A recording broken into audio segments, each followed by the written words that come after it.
जिससे अल्लाह रब्बुल आलमीन कैंसर से भी शफा अता फरमाते हैं, शुगर से भी अल्लाह रब्बुल आलमीन शफा अता फरमाते हैं, जिस्म की दर्द से भी अल्लाह रब्बुल इज्जत शफा अता फरमाते हैं। फिर इस किस्म की डेंगी बुखार से भी अल्लाह शफा अता फरमाते हैं। वो क्या है मेरे दोस्तों? Thanks for watching. Don't forget to like, comment, share and subscribe to Maulana Habibullah Rouhani Official. क्या डेंगी हो जाए, हिकमत की तौर तरीके से मेरे दोस्तों कि पपीते का पत्ता आप पीस के छन कर उनको पिला दें तो उनकी जो व्हाइट सेल है वो अपनी जगह पर पूरा हो जाती हैं।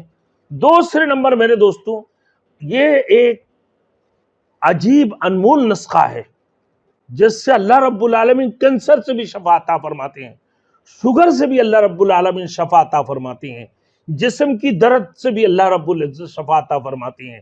फिर इस किस्म की डेंगी बुखार से भी अल्लाह शफा अता फरमाते हैं। वो क्या है मेरे दोस्तों? 3 पत्ता अमरूद का ले लें। कड़क वाला पत्ता अगर आप चबा नहीं सकते हैं तो आगे का 3 पत्ता ले लें, आप उसको चबा के खा लें, इंशाल्लाह उससे भी बुखार उतर जाएंगे।